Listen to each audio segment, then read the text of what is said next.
Here is what we know about the great railway stations of the 19th century. Industrializing nations, driven by commercial pressure and population movement, began constructing rail infrastructure to connect growing cities. Demand rose, lines were laid, and eventually, stations were built to serve them. That sequence makes intuitive sense. Commerce first. Construction follows. Except that when you examine the actual construction dates, the passenger volumes at opening, and the structural scale of what was built, the sequence doesn't hold in a significant number of cases. Not by a few years. Not in one country. The mismatch is larger than that. And it appears, with remarkable consistency, in cities that had no particular reason to justify what was placed inside them. This video explores historical interpretations and unanswered questions found in existing records. It does not present definitive conclusions. Let's begin with what the official record does tell us, clearly and without dispute. The railway age is generally dated from the early decades of the 1800s. The Stockton and Darlington Railway in England, operational by 1825, is widely cited as the first public steam-powered railway. By the 1830s and 1840s, rail networks were expanding across Britain, then into continental Europe, then, rapidly, into the United States. This much is established. This much is agreed upon. The stations built in this period were, at least in the earliest phase, modest. Functional. Brick sheds and timber platforms. The infrastructure matched the moment: nascent technology, uncertain commercial returns, limited passenger volume. Then something changes. Beginning roughly in the 1840s and accelerating sharply through the 1850s and 1860s, a different class of station begins appearing. Not incrementally larger. Not slightly more refined.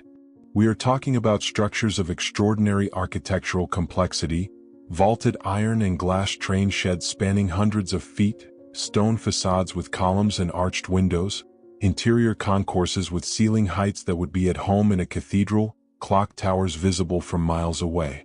The question that emerges, not as accusation but as simple observation, is this: who were these built for? Consider the case of St. Pancras Station in London, completed in 1868. The train shed at its rear, the Barlow Shed, was, at its opening, the largest single-span roof structure in the world. Its iron arch stretched 243 feet across. The attached Midland Grand Hotel, designed by George Gilbert Scott, contained over 300 rooms, elaborate Gothic stonework, a grand staircase of a scale rarely seen outside royal residences, and interior decorative work of a quality that required years of skilled artisan labor. In 1868, the Midland Railway, the company that commissioned it, was serving a route that connected London to the English Midlands. Respectable.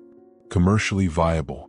But the passenger volumes recorded at St. Pancras in its opening years were substantially below capacity. The hotel, for much of its early operation, struggled to fill its rooms. This is not a minor footnote. This is a 243-foot iron arch, a Gothic hotel of palatial proportion, and a clock tower, built, documented, and opened, before the demand that would eventually justify it existed. The official historical explanation is not absent. Historians point to Victorian optimism, to competitive one-upmanship between rival railway companies, to the notion that grandeur signaled permanence and attracted investment. These are credible explanations. They deserve to be heard. But they invite a follow-up question that is harder to answer. If the grandeur was designed to attract future demand, to signal confidence in growth not yet realized, then the architecture was, in effect, built for a population that didn't exist yet inside those walls. That is not a small observation. That is infrastructure placed ahead of its own necessity. This pattern does not stay in London. Dresden Hauptbahnhof. Frankfurt Central Station. The original Grand Central Depot in New York, completed in 1871, a structure whose scale prompted immediate commentary about whether New York's population could possibly fill it. Washington Union Station, opened in 1907, built with a capacity and ornamental program that exceeded any plausible projection of the passenger traffic that would flow through it for decades afterward. Each of these has its own official history.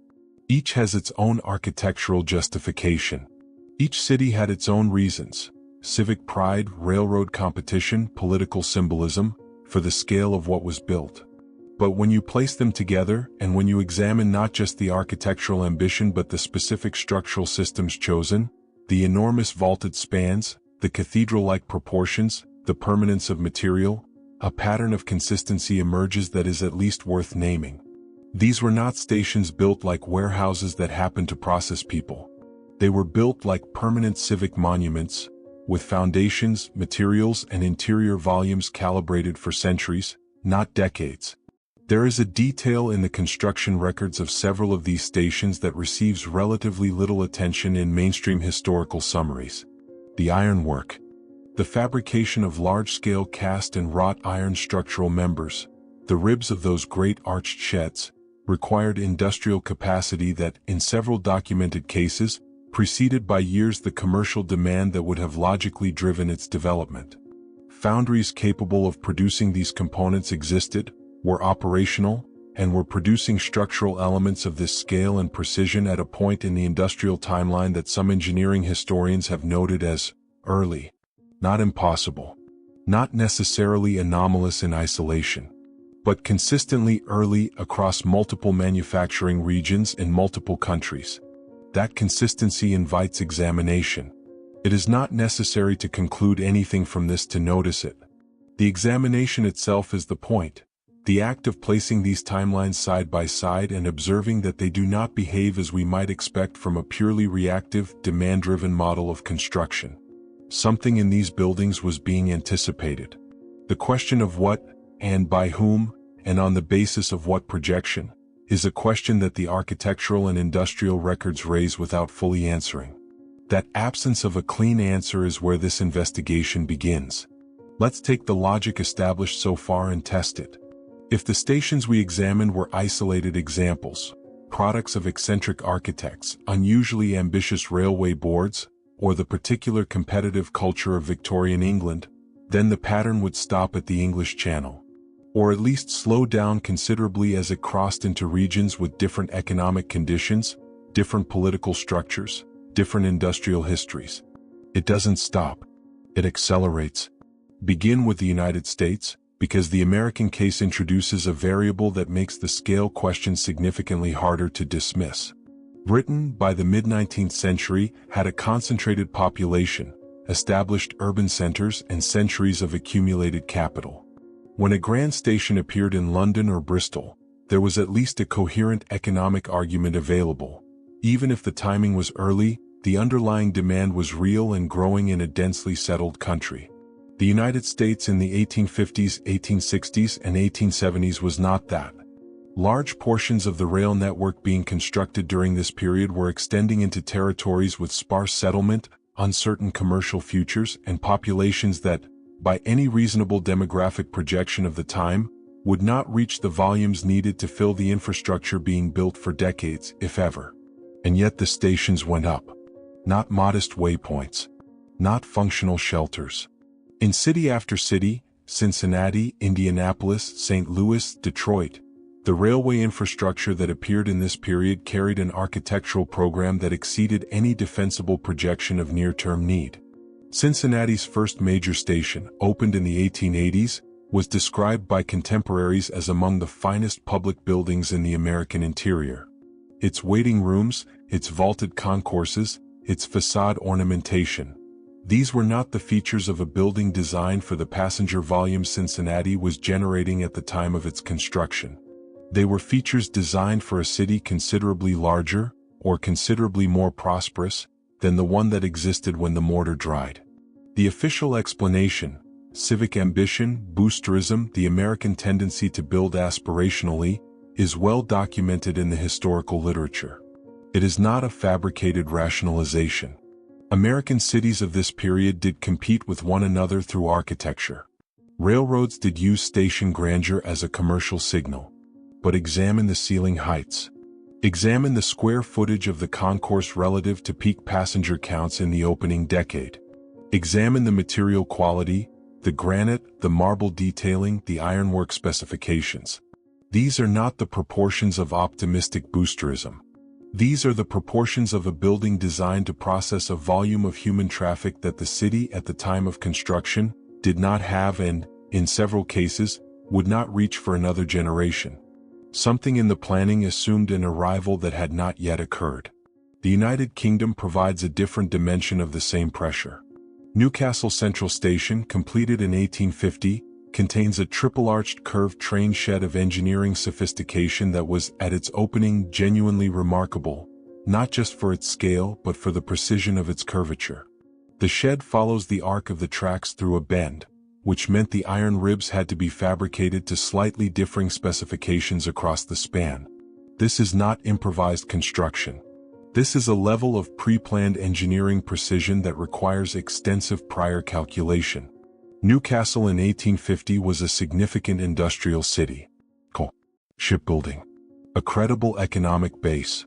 But the engineering sophistication embedded in that curved shed, the precision of its prefabricated iron components, points to a manufacturing and design capability that was, to use a word applied earlier in this investigation, early. Not impossible, but early. Bristol Temple Meads, originally designed by Isambard Kingdom Brunel and opened in 1840, presents its own variation of this discomfort. The original building included a hammer beam roof of a design that Brunel himself acknowledged was modeled on medieval hall construction. A railway station, opened in 1840, with a hammer beam ceiling referencing the great halls of the 15th century. The practical answer is that Brunel was a showman as much as an engineer, and the Great Western Railway wanted to impress. That explanation is historically supportable. But it leaves intact the underlying observation. This was a level of architectural investment, placed at a moment in the railway's development when the line had been operational for less than 5 years, that presupposes either extraordinary confidence in future returns, or the existence of an aesthetic and structural vocabulary that was already fully formed and waiting to be deployed. That phrase, already fully formed and waiting to be deployed, is worth sitting with for a moment. Because one of the more persistent observations that emerges when you survey this period of station construction across both the United States and the United Kingdom is not just that the buildings were large. It is that they were consistent. The architectural language, the vaulted iron shed, the stone facade, the tower element, the grand interior concourse, appears in Birmingham and Baltimore, in Glasgow and Chicago, in Manchester and St. Louis, with a degree of stylistic coherence that suggests a shared vocabulary rather than independently arrived at solutions. Shared vocabularies in architecture are not mysterious. They travel through pattern books, through trained architects, through institutions, through the movement of engineers between projects. But the speed of that diffusion in this particular period, the rate at which this specific architectural program appeared, across an ocean, in cities at vastly different stages of development, within a remarkably compressed window of time, is something the historical record notes but does not fully account for. Compressed timelines, consistent forms, infrastructure scaled beyond immediate need. In the American context, some of the most striking examples arrive in the period immediately following the Civil War, a moment of significant national disruption, population displacement, and economic reorganization. And yet the station construction of the 1870s and 1880s does not reflect a nation rebuilding cautiously. It reflects a nation, or at least its railway infrastructure, building with a confidence and at a scale that the documented economic conditions of the period strain to explain cleanly. The gap between what the records show was built and what the records show existed to fill it is not a gap you can close with boosterism alone. It is at this point that some researchers and online communities, working outside formal academic frameworks, have begun attempting to group these patterns under a broader interpretive label. That label and what it does and does not mean is where this investigation moves next. At some point in any investigation like this one, the patterns accumulate to a threshold. Not a threshold of proof, not a threshold of conclusion, but a threshold where the observations become dense enough that the human mind, quite naturally, quite predictably, begins reaching for a framework, a container, something that can hold the anomalies together and give them a name. In mainstream academic history, the framework applied to the questions raised in this investigation is broadly labeled Victorian industrial ambition, or the economics of railway competition, or the aspirational urbanism of the 19th century. These frameworks are real. They are documented. They carry the weight of serious scholarly work behind them. But in certain corners of online research culture, in communities that sit at the intersection of architectural history, industrial archaeology, and speculative interpretation, a different label has attached itself to this cluster of observations. That label is Tartaria. It is worth being precise about what that word means in these communities, because it is used in ways that vary considerably and are frequently misrepresented in both directions. In its most literal historical usage, Tartaria, or Tartary, refers to a geographic and political designation that appears extensively in European maps and records from roughly the 16th through the early 19th centuries. On those maps, the label covers an enormous swath of Eurasia, stretching from the Caspian Sea east across Central Asia and into Siberia. It was used by European cartographers to describe territories and peoples that were, from a Western European perspective, inadequately documented and only partially understood. This is not a contested claim. You can view these maps in national archives, in university collections, in the digitized holdings of the British Library and the Library of Congress. The word Tartaria, applied geographically, is an entirely conventional piece of early modern cartographic history. What happened to that label in contemporary online discourse is a different matter, and it is here that interpretation diverges sharply.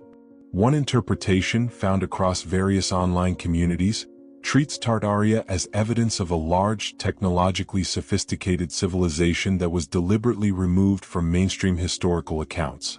In this reading, the grand railway stations, the ornate civic buildings, the overscaled infrastructure of the 19th century, all of it is reframed as the remnant architecture of that erased civilization, repurposed or reoccupied by a later, less capable society that claimed it as its own construction.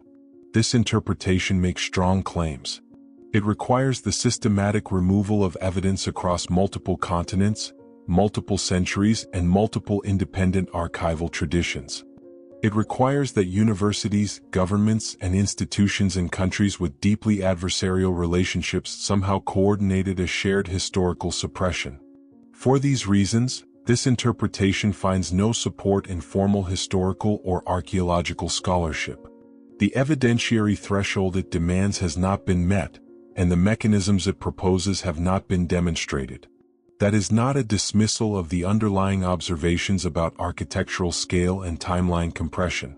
It is a distinction between the observation and one particular interpretation of the observation. A second interpretation, more cautious and more common among researchers who work adjacent to, rather than inside, these communities, does not invoke a hidden civilization at all. This interpretation suggests something considerably more modest, that the official historical record of the 19th century contains real gaps, real inconsistencies, and real questions about the pace and distribution of industrial capacity that mainstream history has not fully resolved. That the timeline of certain technologies, structural ironwork, architectural design systems, building material production, compresses in ways that are genuinely worth examining. That the consistency of a particular architectural vocabulary across distant and economically disparate locations in a short period of time is an observation that deserves more analytical attention than it typically receives. In this reading, Tartaria is not a civilization. It is a label, shorthand, admittedly imprecise, for the unresolved questions themselves. A placeholder for the gap between what the official record explains and what the physical evidence, in the form of these buildings, seems to suggest. Some researchers in this space argue that the gap is smaller than it appears, that industrialization moved faster and more unevenly than popular history communicates, and that the stations and civic buildings that seem overscaled simply reflect a pattern of speculative overbuilding that capitalism periodically produces. There is historical precedent for this argument.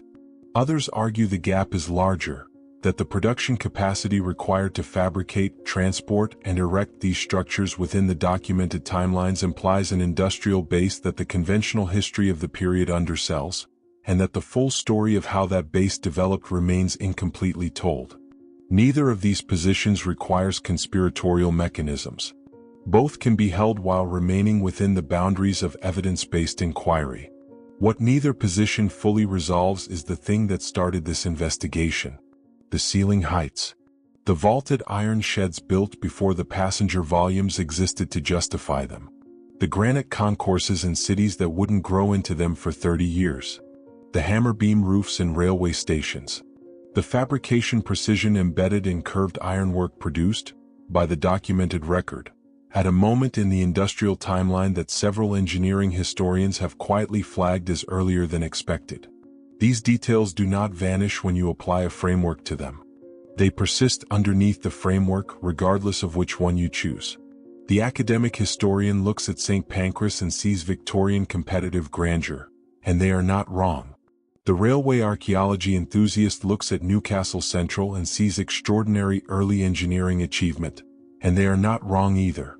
The online researcher who groups these buildings under the Tartaria label is pointing at something real, even if the interpretive container they've chosen carries claims that the evidence does not support. What all three are responding to is the same underlying phenomenon. Something about these buildings does not behave the way infrastructure is supposed to behave. Infrastructure, in the conventional model, follows demand. It is reactive. It is scaled to need.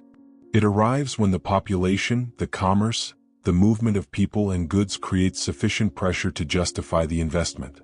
These buildings arrived before that pressure. Consistently. Across regions. Across decades. With a stylistic coherence that crossed oceans and political boundaries. That observation is available to everyone. The interpretation of it is not settled. And perhaps that is the more honest place to leave this. Not with a conclusion, not with a revelation, but with the unresolved weight of buildings that are still standing, that can still be visited, that still contain within their proportions a question that the official record answers only partially. Walk into the main concourse of a 19th century railway station sometime. Look up. Notice how much space was made for you, long before anyone knew you were coming.